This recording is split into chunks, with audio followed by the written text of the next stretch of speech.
قال تعالى: وكذلك مكنا ليوسف في الأرض يتبوأ منها حيث يشاء نصيب برحمتنا من نشاء ولا نضيع أجر المحسنين ولأجر الآخرة خير للذين آمنوا وكانوا يتقون. In 1999, we found that Ahmed al-Hassan salam was the only person on the entire planet who said, I am sent by God. And that automatically makes him the only claim that's worth investigating. It was from the works of al-Sadiq that we woke up. It was from his teachings that we understood the way the world was working, and that there was this darkness and a dark force, and that at the same time there was hope and there was a Mahdi. And it was during his journey, his truth-seeking journey, that he discovered Imam Ahmad al-Hassan. I still remember the news of the death of King Abdullah came. That's when everything changed. The black banners of Imam Muhammad bin Hassan salam and Ahmad al-Hassan have been sent and raised to al-Sadiq salam. Tens of thousands of people around the world are pledging allegiance to this man and to this call. There are people who are going to stop at nothing to support him, whether it means going to the Turkish-Bulgarian border and attempting to cross over legally, whether it means climbing over literal mountains, being shot at, being jailed, tied down. People are traveling from all corners of the world to support one man, to support the riser Abdullah Hashem Aba al-Sadiq. What is it that makes these people go through such lengths to support him and to be with him?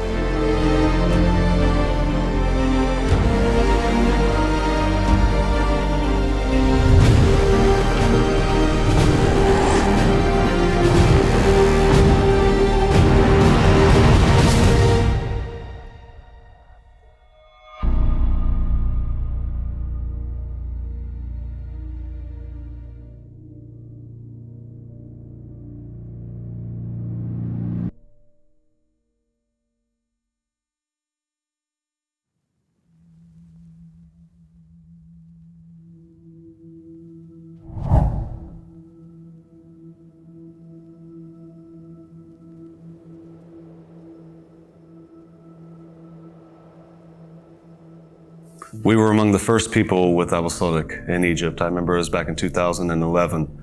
And if he would have told us back then that we would be everywhere, look in the future, soon, one day, we are going to be in the United Kingdom, and there are going to be hundreds of believers living with us, working day to day on 2 official satellite channels. There are going to be governments like Malaysia and Iran that are persecuting us and fighting us, and believers from all over the world, tens of thousands of believers are going to be migrating. They're going to be fleeing their countries, going to borders, trying to escape this persecution, to come out here and help him establish the divine just state and to spread this message all over the world. I wouldn't have believed it.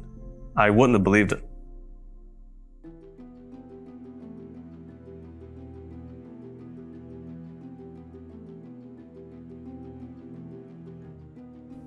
Once, in 1999, a man rose and did something nobody else had ever done before. His name was Ahmed, Imam Ahmed al-Hassan. He stood up in Iraq during the rule of Saddam Hussein and established the revolutionary meaning of religion itself. And it was Imam Ahmed al-Hassan who essentially established that supremacy belongs to God and what that actually means. And the fact that we must pledge our allegiance to God through the man sent by him. It was from him that this true meaning of religion came back to life. It came the knowledge that the world needed of a very important matter of religion that had been lost and thrown aside and discarded by the scholars of religion. And that is the idea that there is a will and a testament that is written by the vicegerents of God. So to know who the man is that God has appointed, you'd need to read that will and testament to know who was the next in line.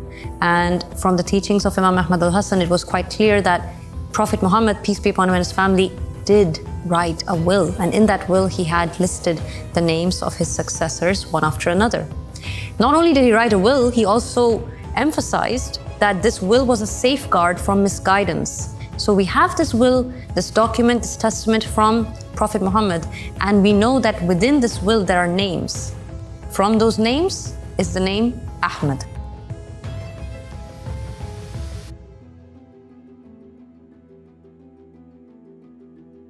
There rose a man in Egypt. Abdullah Hashem lived there, and his teachings and dedication to producing content centered around the truth and religion garnered a following worldwide. When he announced in 2011 that Imam Ahmad al-Hassan was the Yamani, this was a huge thing for all of us because we were waiting. We were waiting for these big signs to start being fulfilled. And that's when we started to witness in the series that he produced called The Arrived. There were these scenes that he would film and he would put out there of various brothers and sisters who started to join him in Egypt. I mean, the community in Egypt, I think, can only be summarized in one word back then. It was truly a miracle.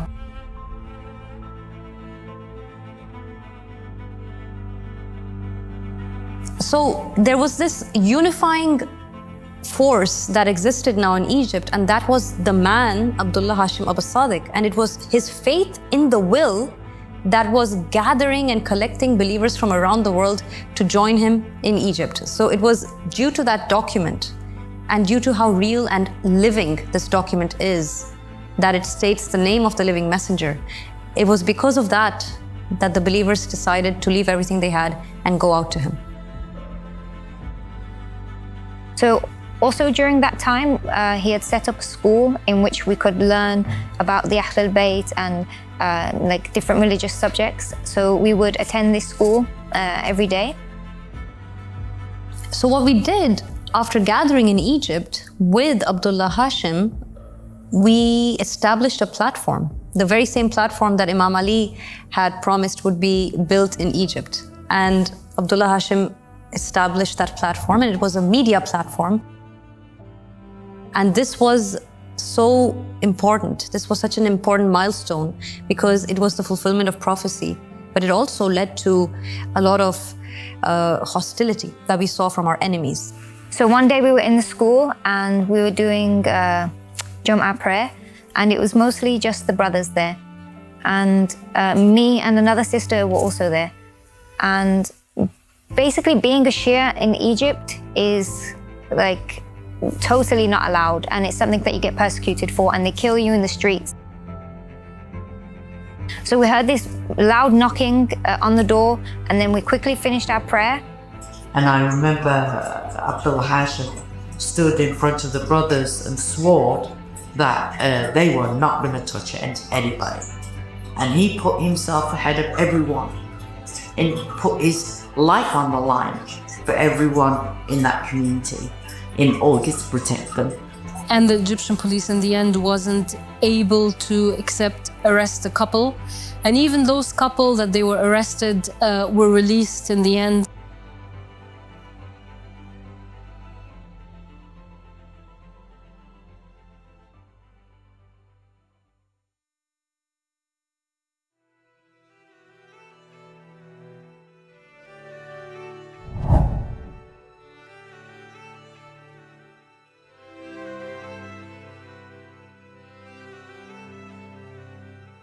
So King Abdullah died in 2015 on the 23rd of January.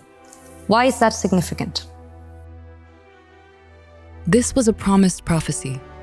Prophet Mohammed had already mentioned that this would happen centuries ago. He said it would take place as a sign that someone very important was about to appear, the Mahdi.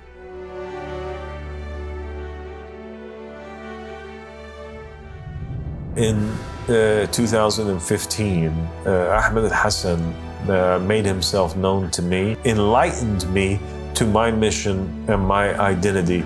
And he told me that I am Abdullah, who's in the will of the Prophet Muhammad, and that my matter is like his matter, that I have to go forward and call the people towards the Mahdi.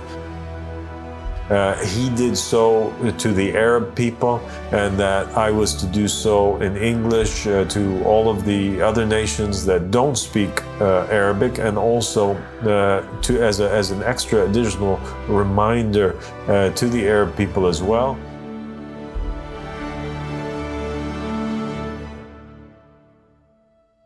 I used to see God as like something abstract, but witnessing al-Sadiq, peace be upon him, and how he cared for others more than himself, and he took that responsibility, which he didn't have to. He was that man who had woken us up to the truth. He was that man who we were following online, trying to understand how to see and view reality itself, because nobody was describing it the way he did. And he is that individual who showed us the proof of Imam Ahmad al-Hassan, and he showed us that will and testament of Prophet Mohammed with the names listed in it. That's when everything changed. The black banners of Imam Muhammad bin Hassan and Ahmad al-Hassan have been sent and raised to al-Sadiq, and as narrations say, the black banners that say al-Bay'a lillah, allegiance to God. And from there he was appointed as the riser of the family of Muhammad salam, who is the one to fill the earth with justice and light, just as it's been filled with injustice and oppression. So on the 23rd of January, that day was like Eid for us, and we all had this sense of relief.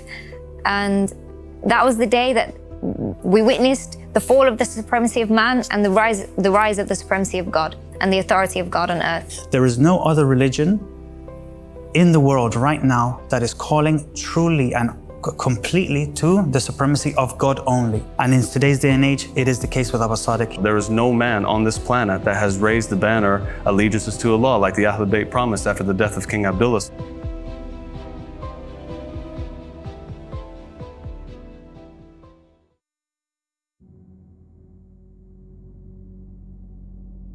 One of the things that had happened also parallel to the raid, that the Egyptian media picked up the story and started writing about Shia school, the first Shia school in Egypt. They had put pictures of the apartment with the faces of the Ansar. So it became very dangerous in Egypt, and it came to a point where it was just not possible to remain in Egypt anymore. And out of the mercy and protection of the Imam alayhi salam, the instruction came to migrate to Germany.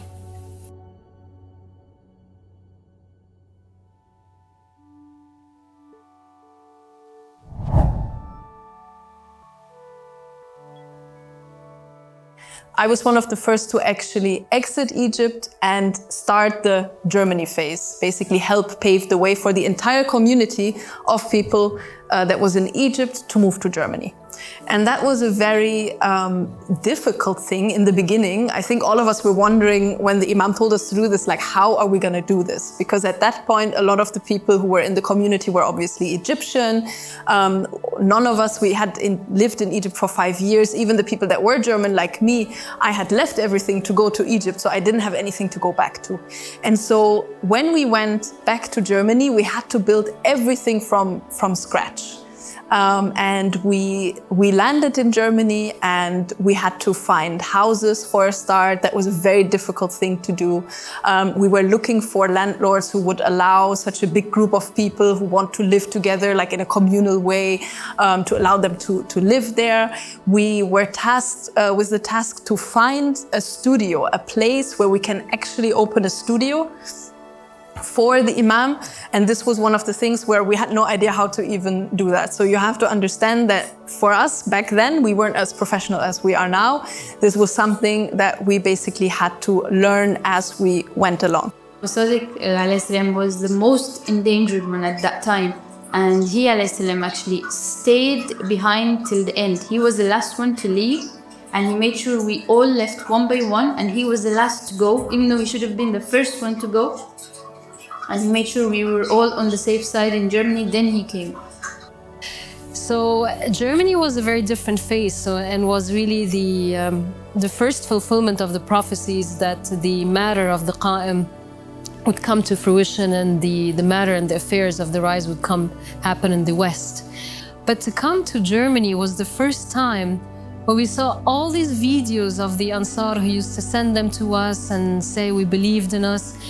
It was the first time when we actually saw them. We've met for the first time the believers who we didn't even know are out there.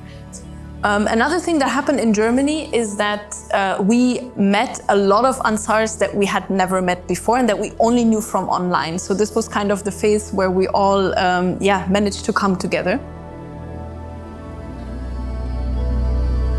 Those who had followed our works all the way from the beginning had held on to the call and actually made hijrah. Those people who called al-Sadiq to come to them, they were there.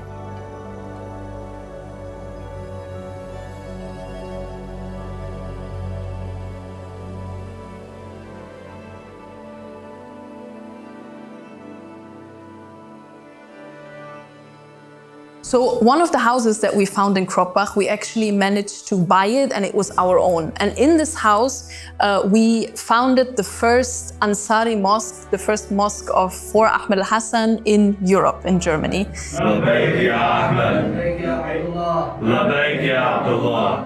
People got married. It was a very joyful beginning in the beginning of Germany, because lots of people were just getting married, babies. We had babies there.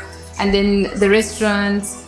And within a very short amount of time, there were actually quite a few governments that had problems with the satellite channel. So we managed, with our few people that were just working from the basement, managed to make a big wave. And we managed to make governments like the Jordanian government or the Iraqi government very, very angry. It really was a miracle. Now, when we look back how al-Sadiq guided the community to help us sustain the growth. I mean, this exponential growth that was happening so rapidly, and the believers by their own hands worked to build businesses from the ground up to support the community, their daily needs. We established the first studio there in Germany, the first satellite channel. It was something we're very proud of to this day.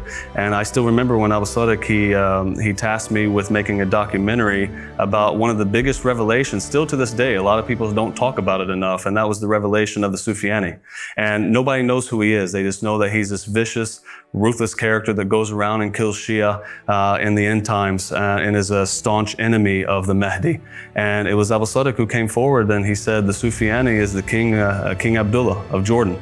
And he presented all the proofs regarding that. We made a documentary, and the thing that we're the most proud of is still to this day that this documentary reached the Kingdom of Jordan, and it got under their skin to the point that they actually shut the satellite channel down. And we were notified that it was actually the government of Jordan that contacted the satellite channel and got it down, and we knew we were doing something right. And at the same time, it was a miracle for us because we knew that God was saying, that is the Sufyani. There's narrations that say that the Qaim will be facing issues from the east and the west, and he will be cursed from different entities on planet Earth. The other narration is also that the believers will carry their homes on their backs. So hence we made that move already from Egypt because it was not safe there anymore for the believers to Germany. Now, one of the ways that we were attacked in Germany was racism. We was facing quite some of it. And we decided again that it's time for us to move. We had Dr. Ali, who is Swedish, and he found a very nice place out there in Sweden, in the middle of the forest, very secure area where we moved to one by one until we all ended up being in Sweden.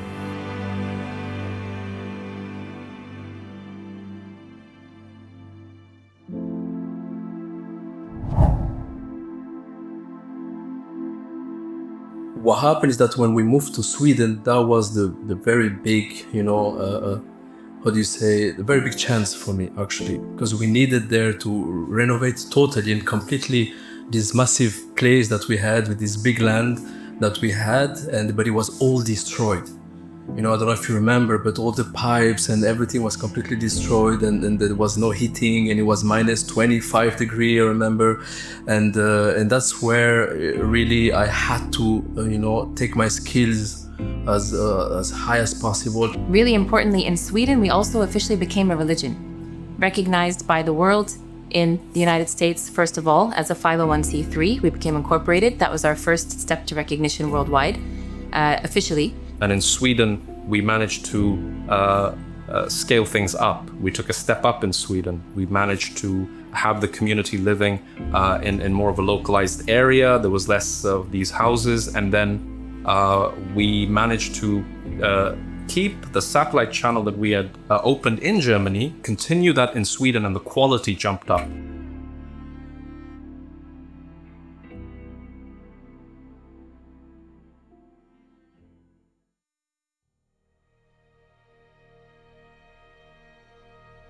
عندما حدثت ثورة تشرين في العراق، أمرنا الإمام أحمد الحسن سلام الله عليه أن نخرج ونكون في بث مباشر وندعم ثورة الأحرار في العراق. وكان لنا بث مباشر أنا والدكتور علي تقريبا 12 ساعة كنا في بث مباشر، وأعطينا الناس فرصة الكلام لأن كانوا مقموعين في الكلام ولا تسمح لهم القنوات الفضائية الأخرى أن يتحدثوا ويعبروا عن معاناتهم. فكانت قناة الإمام سلام الله عليه منفذ لكثير من العراقيين لكي يعبروا عن مظلوميتهم وكذلك لكي يعرفوا ويتيقنوا بظهور الإمام المهدي عليه السلام. كانت قناة الإمام سلام الله عليه لها دور عظيم في زرع الوعي في عقول العراقيين حقيقة. نتلقى اتصالات كثيرة من العراقيين يقولون لنا: أنتم فتحتم عيوننا، أنتم جعلتمونا نرى الدين من جديد، أنتم عرفتمونا بحال محمد، أنتم كشفتم لنا أسرار أمور كثيرة لم نكن نطلع عليها من قبل.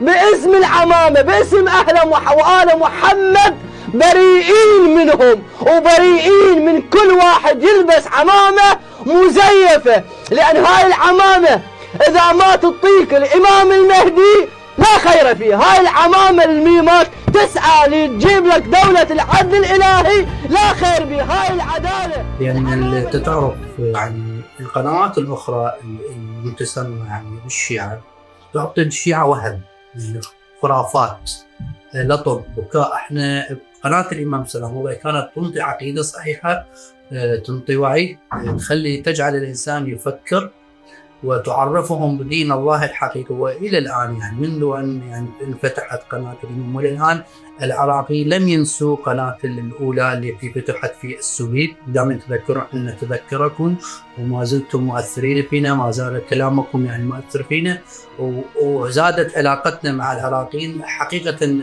القناة الإمام سلام الله عليه أولا أعطتهم الوحي، ثاني شيء أعطتهم الإمام المهدي عليه السلام، ثالث شيء عرفتهم بالخداع اللي تعرضوا له من قبل رجال الدين. اليوم كثير آلاف العراقيين يتابعون قناة الإمام سلام الله عليه لأنها تزرع الوعي. But with that support, we were working tirelessly to give to the people. We also faced opposition from tyrannical governments in the Middle East who sought to censor us. For a while, we would remain silent on television until the resurrection of our channel was to take place.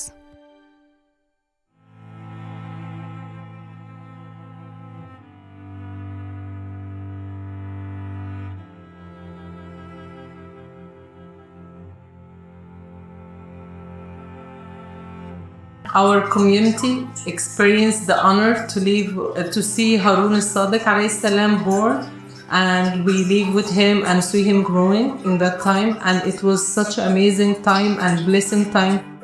Obviously, one of the big things that happened was the birth of Harun al-Sadiq, and Ahmed al-Hassan said it was a prophesied thing for everyone.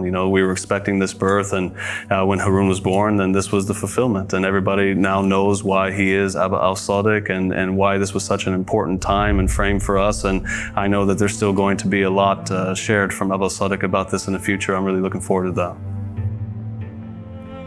Word of this religion was spreading. By 2020, a great matter took place. You see, we believe that the appearance of the Mahdi leads to building a better world together.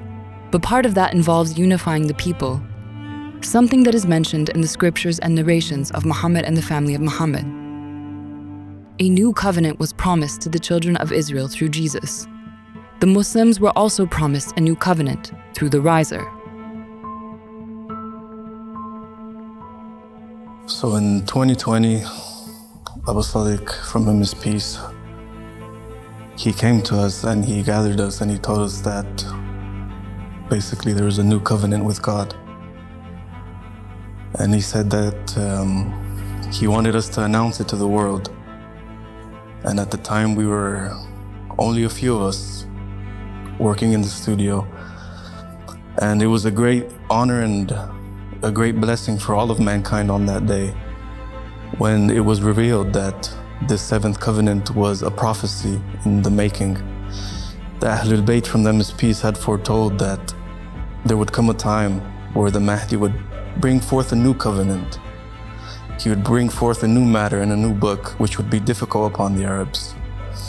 And this was the prophecy being fulfilled. It was the seventh covenant after the previous sixth covenant with the Muslims had been broken. And we went forward in full courage and faith, bringing glad tidings to the world that this seventh covenant was a new chapter in mankind's history. And this would be the turning point before the rise of the Qaim. We are with the youth of Beni Hashim, and we should chant Ahmed, Ahmed, Salli ala Muhammad, wa ali Muhammad, wa wa nabiyyin wa sallam tasliman kathira. And I remember the Seventh Covenant Telethon. It was amazing. All the believers came together in the studio. It was electrifying, really. The energy there was amazing.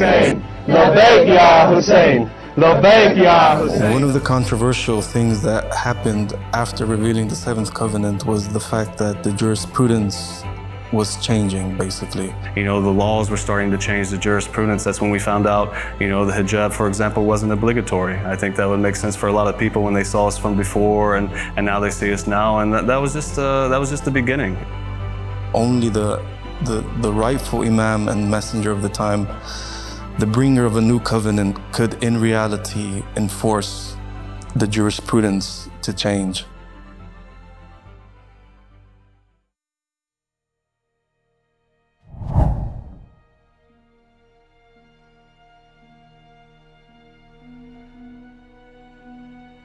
In the last phase of Sweden, this was when al-Sadiq was releasing the book, The Goal of the Wise. And The Goal of the Wise, it really, it sparked a wave across all of the Middle East or North Africa, amongst the believers, but also amongst the authoritarian governments that are very fundamentalist. So that has caused the Algerian government to crack down on members of the faith in Algeria. It was a big case. And yeah, it was one of the first human rights cases. There were also a case before that in Iran. Among them was my uncle and his family, who were charged with denigrating Islam. And after a trial, the verdict was a sentence of 1 year in prison.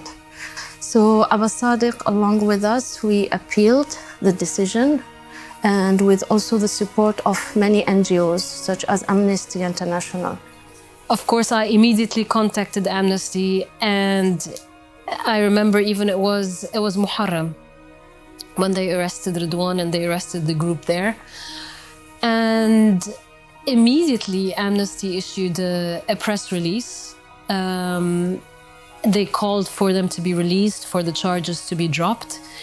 And it was a big case, to the point that Amnesty even went on TV in one of the biggest Arab news channel, Al-Hurra, and spoke about the case and adopted the case and spoke against the targeting of members of the faith in Algeria. So what happened after that is the government, after they released, the government and the Minister of Religious Affairs, they issued a fatwa against them, which is basically in Algeria, it's a death sentence.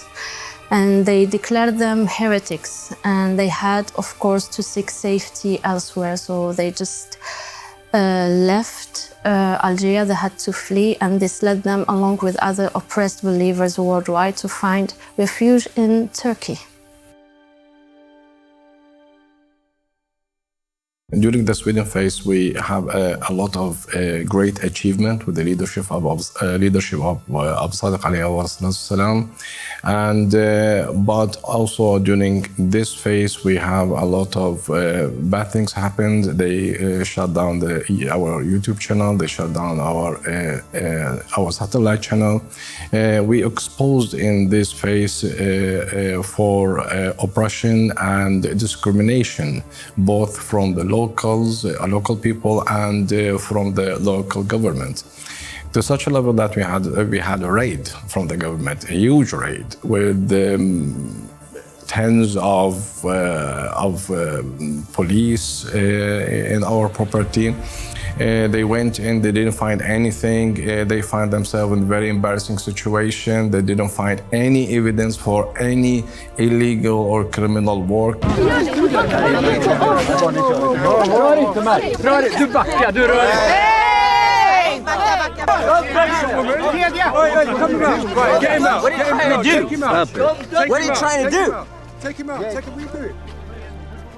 All the believers stood firm and strong, and what are you doing here? And they didn't know. I mean, here you have a guy who is the equivalent of an FBI agent, and he literally doesn't know why he's on the property, and they never found any wrongdoing. All the raid end up with a big shame that they left our property with tails between their legs. The forces that they invade our property, it was huge actually. They were a SWAT team, they have guns, it was a big raid actually. We was shocked. But all the Ansar, they stood against them, and they couldn't find anything actually. It was a very embarrassing situation for the authority at that time. The oppression and discrimination end up with a high-ranked police officer and the local showed up in an interview with the official radio channel, the Swedish radio channel. He exposed that they have worked behind the scene in the cooperation with the tax office, with the migration board, with intention to close our businesses. Tillsammans med övriga myndigheter inleddes en gemensam insats med mål att stänga ner verksamheten som polisen benämner som en sekt. Så de blev ju utvisade ur Sverige, fick inte vara kvar där längre. Därmed så upphörde ju verksamheten, vilket också refuse our residency applications in Sweden for the members of the religion. All of that without any evidence that we did something illegal. We have been there peaceful. We have a lot of businesses. We have contributed for the flourishing of the economy of the city that we that we lived in. But in spite of that, the local people, the local government, they have been racist, and we have been exposed for a lot of oppression. All that end up that the religion, or the member of the religion, was forced to leave Sweden and move to United Kingdom.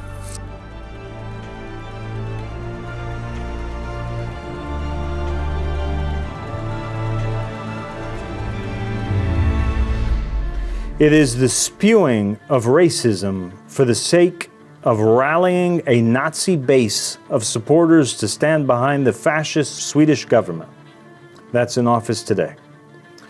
It is a plot by the devil in order to attack the da'wah of Imam Al-Mahdi alayhi salam.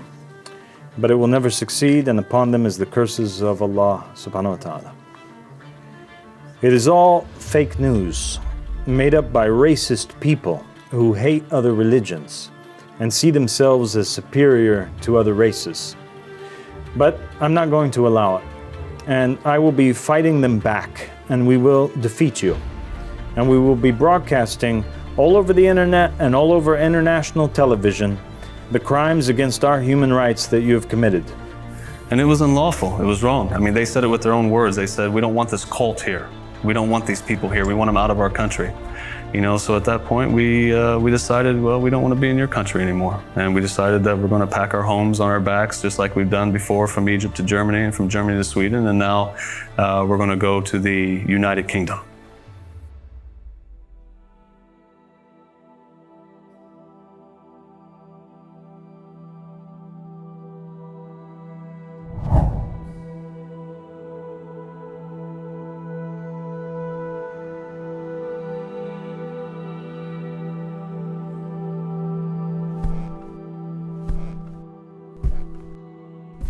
It was the year of the great opening. I mean, that meant something quite extraordinary.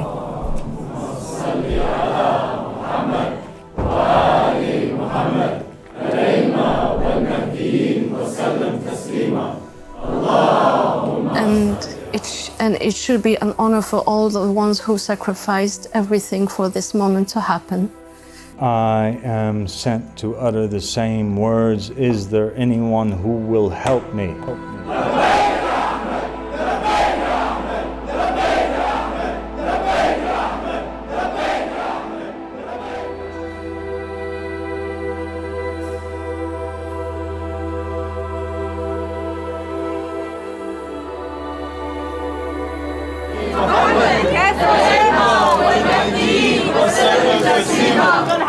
لبيك يا أبا الصادق لبيك يا أبا الصادق لبيك يا أبا الصادق لبيك يا أبا الصادق.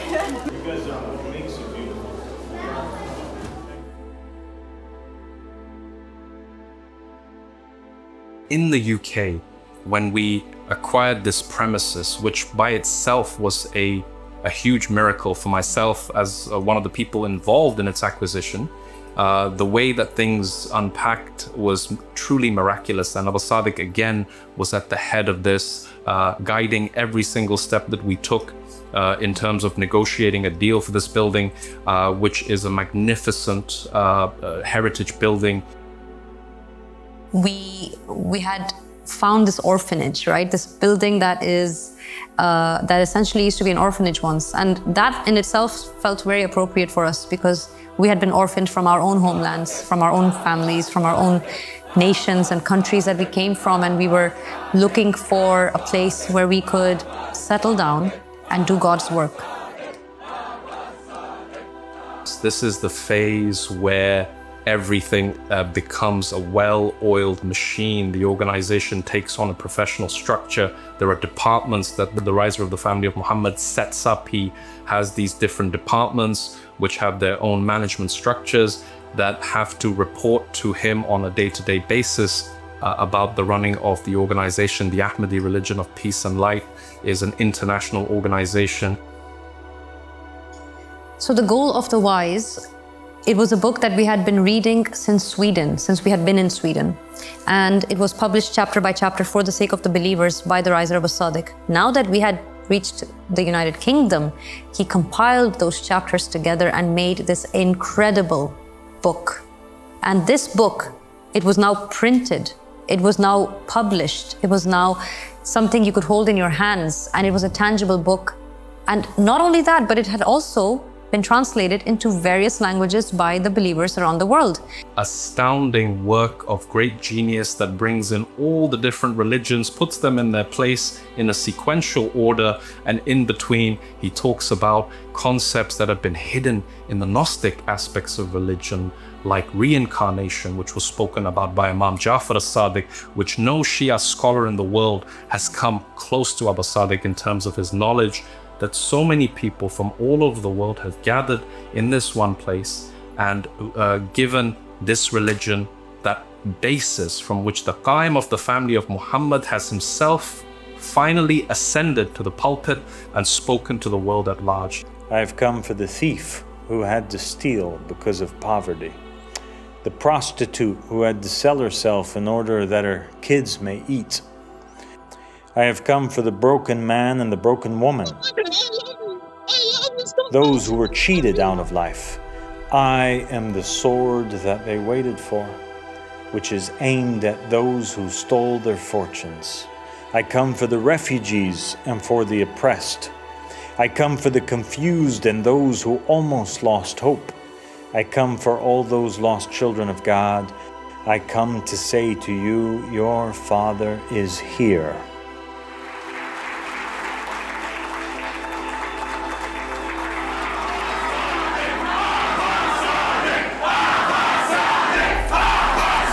Seeing al-Sadiq alayhi salam walking up the stairs of the minbar, for me is the same as witnessing the angels prostrating to Adam alayhi salam. And it's an end-time prophecy, it's realization of, it's accepting that the world is starting to change, that the rights are gonna finally go back to Muhammad and the family of Muhammad sallallahu alaihi wasallam. Everything changed the moment where I was like, from him his peace appeared on camera. We had been making dawah all these years, and we had relative success, but things really took off when he stood on this platform behind me and he declared to the whole world that he is the awaited Mahdi, that he is Abdullah and mentioned in the will of the Prophet Mohammed sallallahu alaihi wasallam. And Not just that speech, but the episodes that he began filming. This was the first time where people could directly experience him, directly learn from him, directly witness him. And it was a great opening. The first lecture went viral. People were talking about it on the media in the Middle East. People were talking about it all over social media. Who is this man that appeared? There was a lot of attention that was given to that moment. It's a historical moment. And I was lucky to be a part of it. And if you think about it, it is the first time that a prophet or messenger has access to mass media. It's the first time where a prophet or messenger can speak from one country and be heard at the exact same moment, simultaneously around the world. And the speeches were dubbed into many different languages. So the sermon of clarification, for example, was dubbed into... و از هر که خواهی فرمان. O Allah, Signore, 권능을 주시기도 하고. O Allah. So it really was the beginning of this chapter where millions of people now around the world were waking up to the existence of al-Sadiq, from him his peace, and understanding his claim and believing in him. We've had many new believers ever since that day, and it's only getting more and more.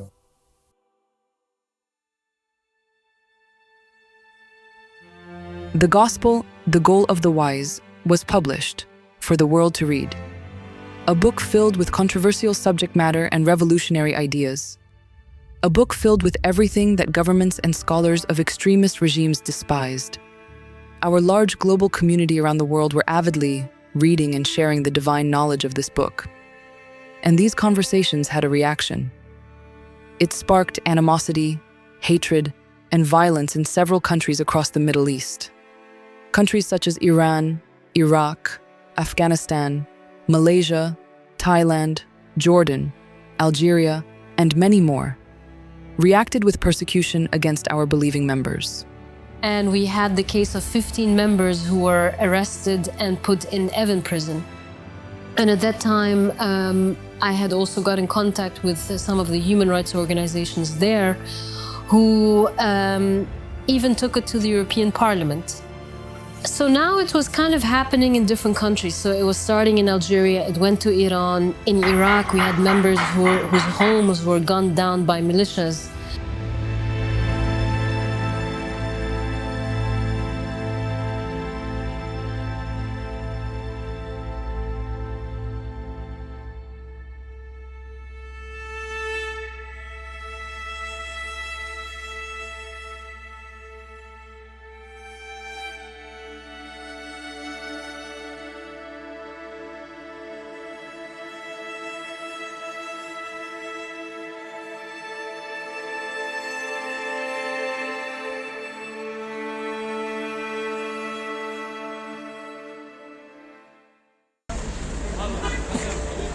I don't want to speak too soon, but the way this police officer is walking, it looks like he's just kind of guiding it along, if you will, allowing this to happen. Okay, somebody's running. Something's happening here. Somebody's running up. Again, their stance is so clear. We're not going back. Go back to what? Go back to death? This is Leila, whose family tied her up and force-fed her antipsychotic. Look at that moment. Look at that. Wow.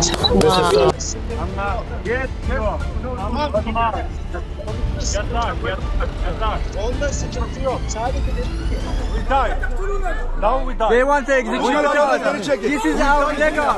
No, this is our. We done. We done.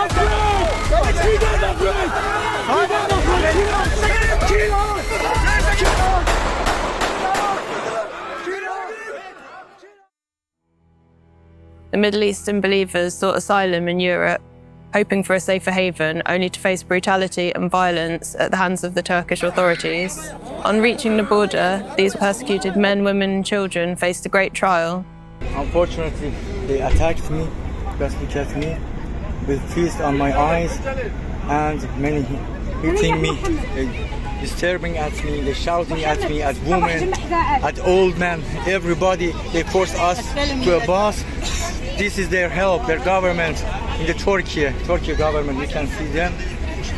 They attack me! They attack me! They attack me! That's the I mean, they were being pretty violent. Yes, this is the ballad.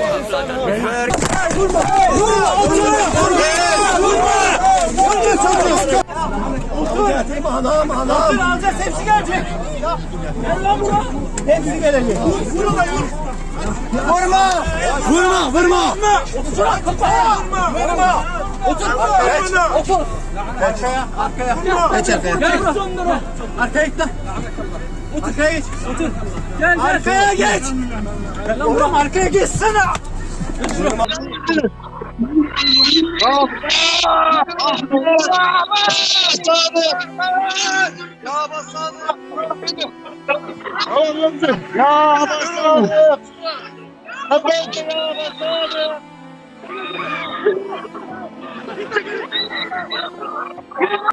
I was there filming the scene as a member of the British press.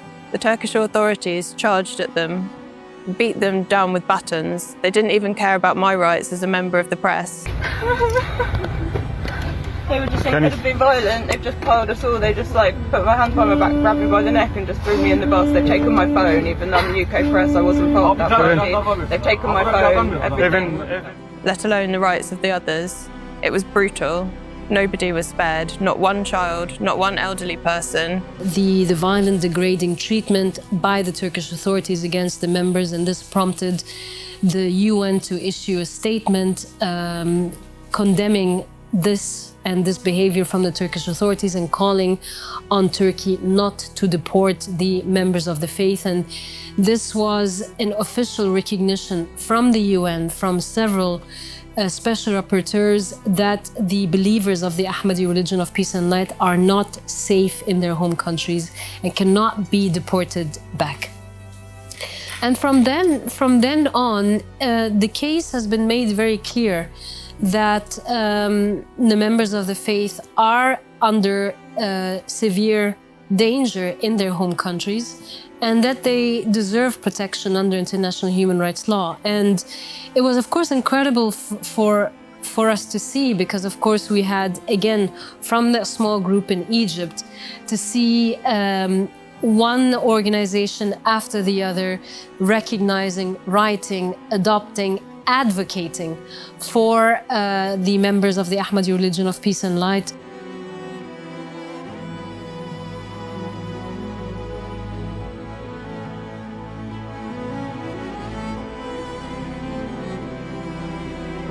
Another thing is that we were obviously supporting the 104 believers that were imprisoned in Turkey, and we are trying to help them formalize their asylum claims. I am literally amazed and shocked of how many people and how many Ansar around the world have been persecuted just for believing in what is stated in the Goal of the Wise, or even just for spreading posters on the street about this call. And I think that is probably just going to get more. We had governments that have granted asylum to members of the faith because they are members of the Ahmadi religion of peace and light. World powers, some of the leading countries in the world in human rights, in the EU, Spain, Greece, Latvia, granting asylum to members of the faith and recognizing that they are a persecuted religious minority. After I've joined the community here in UK with Abdullah Hashem Aba, several incidents took place in Malaysia, mainly pertaining oppression against the LGBTQ community. And Abdullah Hashem Aba stressed out on the fact that humanity is above religion, okay? And based on this principle that we hold on to, and looking at the continuous oppression made against the LGBT community, the Malaysian Ansars realized that they have to voice out their concern and show their solidarity towards the LGBT community in Malaysia. And they informed me that they planned at that time to go out to go on the streets and perform a protest against the government, against the brutality, against the oppression, against the discrimination made by Malaysian governments against this community. So a number of them went out to the street and they were arrested and they were interrogated by the religious department and also by the Malaysian police. After our fellow believers being detained and interrogated, they were basically released on bail for the religious department and the police to come up with the investigation paper. So immediately after they were released on bail, we referred their case to a lawyer, and then this lawyer advised them basically to flee the country, because there is no way that they can win the trial. Okay, because Malaysian government is definitely against the Ahmadi religion of peace and light. Surprisingly, being a very fundamental Islamic country, Malaysia, we didn't expect that fellow Malaysian will respond to this call the way that they responded the past 1 year since we started our social media shows. We started with our TikTok shows. And since we started with our TikTok shows and YouTube live shows, what happened? We received numerous new pledges. And we are basically leading in terms of numbers of new pledges monthly for 8 consecutive months. Adakah ada di antara kalian yang akan membantu kami? Labbaika ya al-Sadiq. Labbaika ya al-Sadiq. Labbaika ya al-Sadiq. Labbaika ya al-Sadiq. So when we explain to them and make them realize that God actually promised a savior of mankind, not just for the Muslim community, but for the whole humanity. And we presented to them all the proof from their books, for their own books. They start to realize that yes, the savior is here now. And they started to investigate our call deeply, and they responded positively to the call. Back in Malaysia, we are living in a multi-racial community where we have Indians, Malay, Chinese, and due to political struggle among politicians in Malaysia, they like to play racial cards and religious cards. But when we arrive here, we see that the true concept of humanity is being practiced. Okay, where Abdullah Hashem managed to basically unite us together as human beings. Okay, from different background, different nationalities, different mindset, different thinking, okay? Different cultures.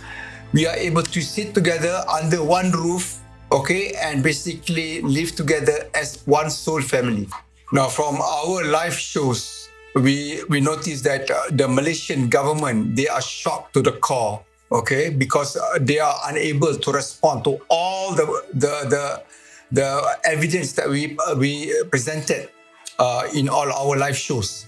So what happened? They immediately block all our social media channels. Recently, one of our members were detained by one of the religious department, one of the state religious department, and he was sentenced to prison, 6 months prison, and a fine of 4,500 just for explaining this religion to his oldest son. That's all. It's just a family matter.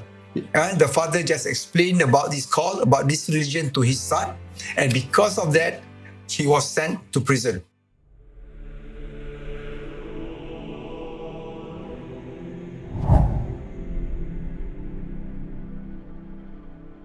You will see art that can give the Sistine Chapel a run for its money, because one of the reasons why our organization has really gone to that next level, because the talented people from all over have been gathered together, put in their place, and they're doing amazing work.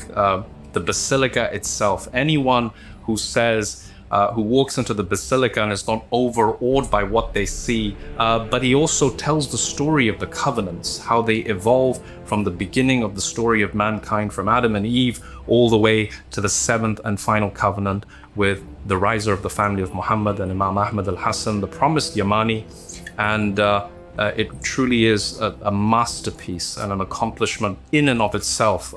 In it is not just the honoring of his closest companions and disciples, the people who helped him to build that foundation and that platform from which he finally came to the forefront and speak to the world, but he also tells the story of the covenants.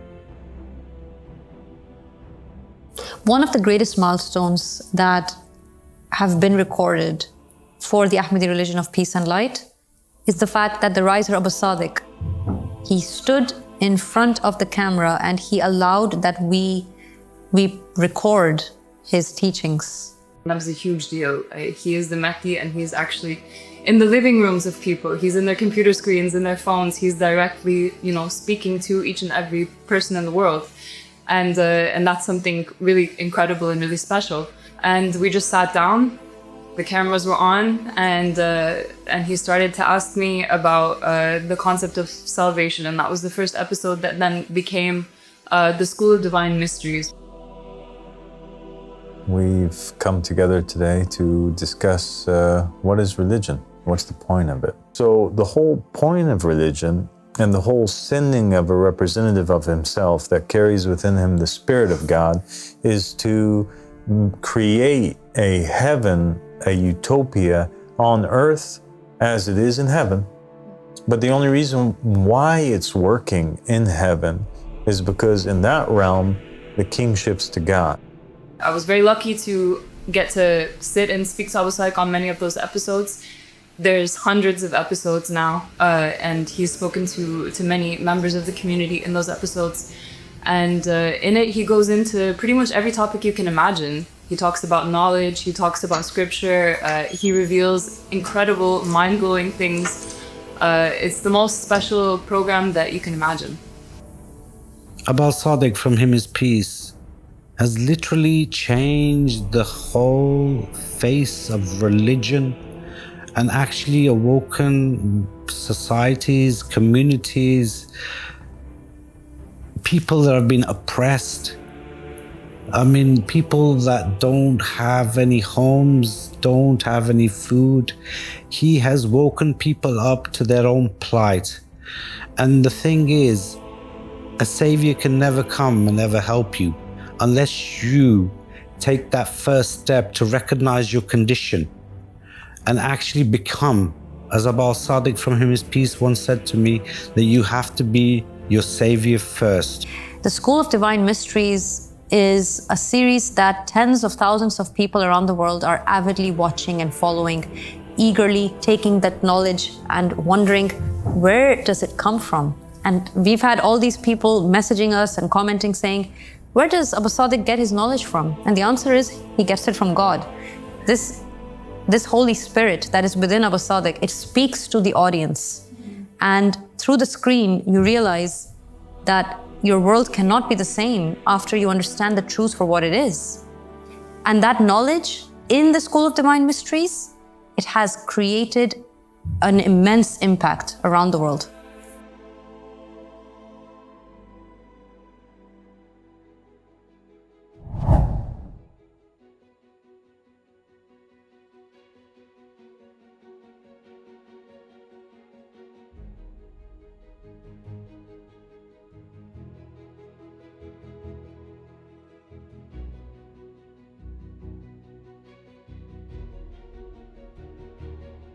So in March 2024, we had a group of 14 professors, specifically in the area of religious studies and studying of new religious movements, who came together and met with al-Sadiq and the community here in the UK.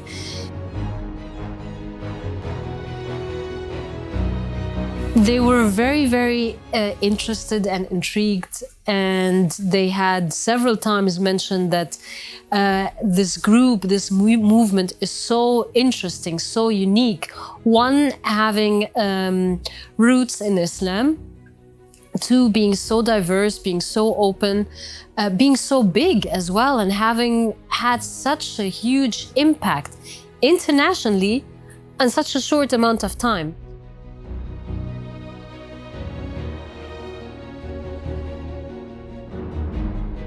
And this group who came and were listening to us and listening to our presentations are now going out and delivering presentations about the Ahmadi religion of peace and light in France, in Macedonia, in Sweden. And the biggest, I guess the point of that was their meeting with al-Sadiq alayhi salam, where they have met him personally. And I don't think they've expected that. They've seen many new religious movements where the leader is usually a bit absent. And they were surprised to come to the Basilica and to meet al-Sadiq alayhi salam and to find him a man who's very grounded, who's very down to earth, who was so connected to his believers, to the community around, and who knew and introduced everyone by name. And they were like, he's so humble, and at the same time, their questions were coming in one after the other. And put in mind, these are people who are experts. These are people who've visited so many new religious movements, and they know what they're doing, and they were so impressed. So it was time to release a simple book, much simpler than the Goal of the Wise, the manifesto for everyone to understand what's this all about. And it's just in 23 pages, 3 chapters. First chapter is to find the leader. Second one is that you have to be on a covenant. The third one is that we're forging a community.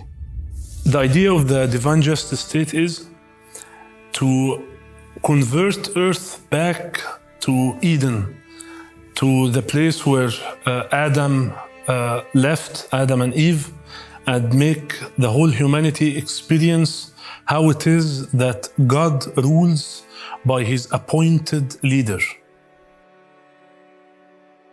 We managed to open 2 satellite channels by the grace of God. We had a media platform that was running 24/7. We were reaching out to every corner of the globe to spread this message of the call. al-Sadiq has successfully produced content that shattered social stigma related to supposedly religious ideals. He is breaking the idols of bias and prejudice with the acts of knowledge and humanity. His works are aired on these 2 satellite channels, as well as 48 social media platforms in different languages. The recent works of al-Sadiq have been marked controversial, with lectures inviting members of the LGBT community to God's kingdom. It makes me sick to my stomach because you have so many good people out there that are members of the LGBTQ people community, and they're looking for God just like anybody else. And everywhere they turn to find God, they have to first go through this sickening process of wondering whether or not God loves them or hates them. And that is just extremely sad. What Allah subhanahu wa ta'ala has given us the task to do is just to call the people to the faith and not to condemn any single human being, no matter what it is that they do. And as of right now, we've not been sent as judges. We've been sent as messengers. He is here for everybody. He's here for the sinners. He's here for the, there was a lady who was a prostitute who called in, and she was, she believed, but she was so scared to approach him because she believed herself to be so full of sin that she didn't believe herself to be worthy to call herself a believer. And al-Sadiq addressed her and said, "My dear daughter, don't worry. Certainly her as a divorced woman with children whose ex-husband and family members don't spend anything on her would be classified as a person that is in deep need. The state failed her, the community in which she lives in failed her, the Muslims that live around her failed her family failed her, everybody failed her, and she was unfortunately forced to go to what she did. I want her to know that she shouldn't feel any guilt, and she's not a sinful woman. She's a sinless woman, because I charge the regime and the people who took more than their share with rape. I think she's a victim of state-sponsored rape. You've got, on the other side of the world, in the East, in the Middle East, you've got all these scholars and these extremist regimes that are anti-al-Sadiq. They are anti the religion. They are anti a call that is tolerant and that is accepting of all people. And when they see that we are doing that and saying that, they feel enraged. They call it blasphemy. And then when we started debating them, we had a lot of debates with Sunni scholars and Shia scholars. We did those debates just mainly for one reason: to expose them, to show to the people they knew nothing. And in response to their supposed ideas that we are being blasphemous, they are outright attacking our members. أنتم أتباع الإسلام الآن كلكم خزي، ووصف المسلمين بالخزي وقال نحن دين جديد، ندعو إلى دين جديد. طيب، وكثير من الدعوات التي هي دعوات واهية لا أصل لها، لأنه نحن نعرف أن من ادعى دين غير دين الإسلام يطبق عليه شرعا حد المرتد، وهذا الحد هو قتله، يستتاب 3 أيام ثم يقتل. عليكم السلام، وياك من جماعة المهدي عجل الله فرجه. تمام، أهلا وسهلا. أوكي، وإن شاء الله نبشركم بقطوع رؤوسكم. جيد، كمان خليه يكمل. كمان شو بدك تسوي كمان؟ انتوا الله يعينكم، لأنه السفياني على خلينا نسمع.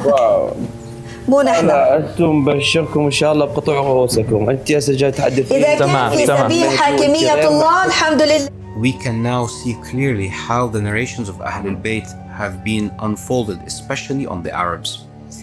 After we have been talking to the people and revealing to them the truth, the distortion of the Quran, distortion of the Bible, distortion of the Torah, everything has been corrupted. The Kaaba is not the Kaaba.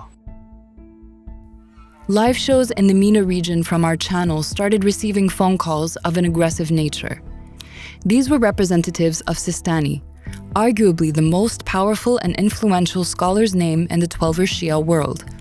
Their message? If your Mahdi rises, we will be the first to kill him. الله يحييك وياك الشيخ أبو حسن، أستاذ بعد خارج في الحوزة العلمية الشريف. أهلا وسهلا بك. القرآن محرف لو ما محرف؟ ما تيجي من العلماء. أجاوبك قبل ما لا أرد، بس أرد بعد سماحتك. شوف، خليني أرد. أقول لك فتفشي. كلامك هذا تقول بأن العلماء سوف يقاتلون الإمام المهدي عليه السلام. شوف، خليني أقول لك هذه الكلمة. لو أن خرج هسه المهدي يطلع ويريد يقاتل المرجعي، والله لا نقاتله. لا إله إلا الله.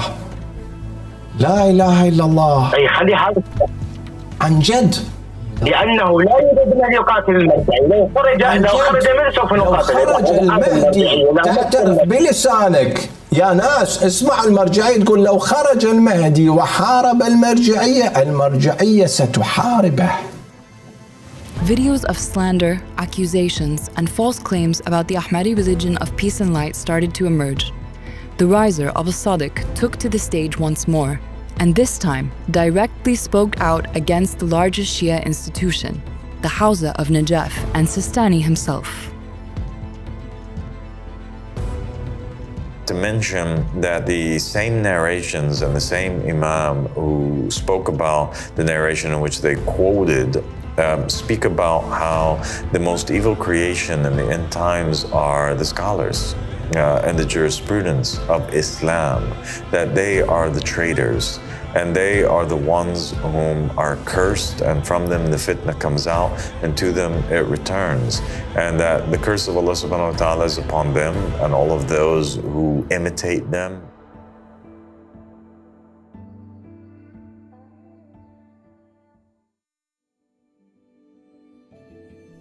In December 2024, a great statement by the riser, Abdullah Hashem Aba was released. And it was a live statement, the first live statement delivered by al-Sadiq.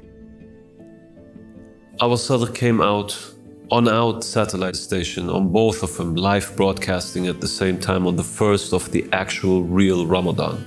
I mean, he revealed to us the real Ramadan is in December.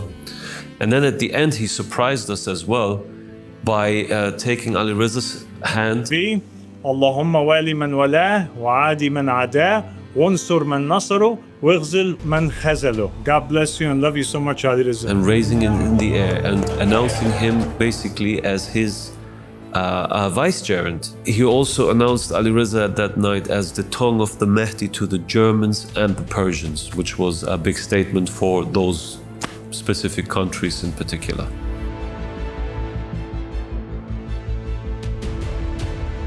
I felt like as if he, you know, as if when a bomb drops, like those shock waves that go in a spiritual realm, those shock waves were going through the world, and I felt it, I could feel it, something happened at that night.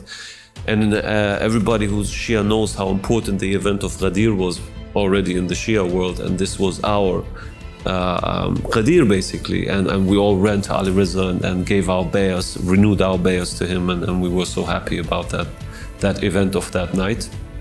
The other thing that happened on that night, al-Sadiq announced also and thanked those countries whom accepted us as religious persecuted minorities and gave our people actually asylum. And al-Sadiq made that clear in his speech that these people are taking the place of Abyssinia back in the days in the time of Rasulullah.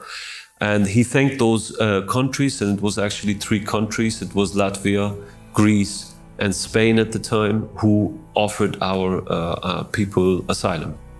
And I am absolutely speechless. I am absolutely humbled by the incredible amount of God's success, mercy, and the leadership of al-Sadiq alayhi salam, and how so much was achieved in such a record time that no divine messenger, no da'wah on the face of the earth from the beginning of history until now has achieved that. Now the greatest aspect of all this is the harder they push against the people are now pushing back. We're seeing social activism on heights which we've never seen. We've seen people going out on the streets and declaring their innocence against their government and saying that they don't represent the government and the government does not represent them or their beliefs. This is all done on an independent level where the people are now being motivated to do something and to stand up for their rights. So the question that people are wondering is, what is it that is making men and women in countries like Iran and Afghanistan, countries where it's impossible to even think of freedom of religion, why are these men and women being brave enough to stand up and in public testify to their faith in this call and in the riser of al-Sadiq? Why are they going out there posting flyers and stickers with QR codes and with signs that say the Mahdi has appeared? Why are they writing on their doors allegiances to God? Why are they putting banners out in public spaces for the people to read that allegiances to God and find the Mahdi? He has appeared now.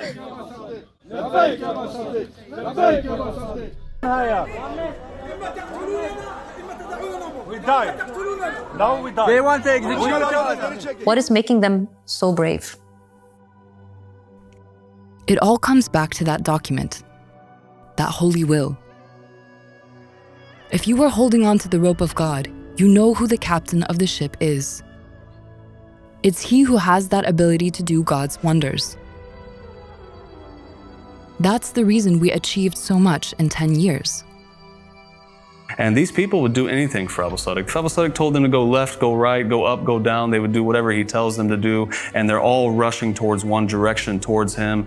Despite all the accusations and the persecutions that are coming from the government, what you will see is that what this causes is that you'll find that the Ansar and the believers get braver, they get more faithful, and they get more bolder. Got people from all kinds of backgrounds who had careers or didn't have careers. We had people who were homeless, or people who were millionaires, or people who were doctors and engineers and scientists, and they are pausing their lives and saying, wait a second, this is bigger than me. This is bigger than what I thought life was about. Life is actually about something much greater. It's about supporting a man because there is something called the will of Prophet Mohammed. And it says in that will that there is a man who will be appointed by the name of Abdullah. No matter what the tyrants do, no matter what they say, no matter whatever strategy that they do or impose to stop the believers from believing, they are only paving the way for the Imam. They're paving the way for the divine just state, and they have no power in this. They have no control. It is happening.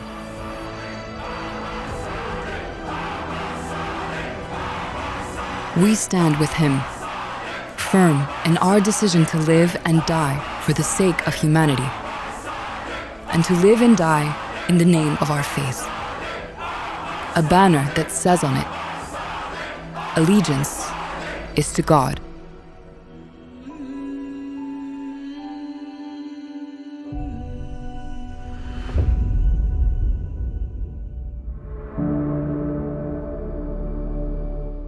I am Abdullah, and my father is Ahmad al-Hassan al-Yamani. I am Abdullah, mentioned in the will of Rasulullah. The Prophet Mohammed called this will a protection against misguidance, telling his companions and closest family members, if you hold on tight to it, you shall never go astray. Rasulullah promised that whoever holds on to his will would never go astray, because this will names the divinely appointed successors after him. Whoever accepts the will of Rasulullah is accepted by Allah, and whoever rejects the will of Rasulullah is rejected by Allah. I was sent to tell you that mankind has all gone astray, because they abandoned the clearest and most important tenet of religion, and that is the rulership of Allah. Only God has the authority to appoint a leader over mankind. It is not for mankind to appoint for themselves a ruler nor a guide. Whoever dies and doesn't know the Imam of his time dies the death of ignorance. You have no obligation from Allah subhanahu wa ta'ala except that you pledge allegiance and obey a man appointed by him. Allegiance is to Allah, and the narrations from Muhammad and the family of Muhammad all state that the banner of the Mahdi is written in it, allegiance is to Allah. And I am the carrier of that banner, as a messenger to you from Imam Al-Mahdi, and as the riser of the family of Muhammad, al-Sadiq, Abdullah Hashem. I'm the one who came to you claiming the will of Rasulullah. I'm the one who came to you carrying the weapon of Rasulullah, his divine knowledge. And I am more knowledgeable in the Torah than the people of the Torah. I'm more knowledgeable in regards to the Gospels than the people of the Gospels. I'm more knowledgeable in the Quran than the people of the Quran. Is there anyone who will help me?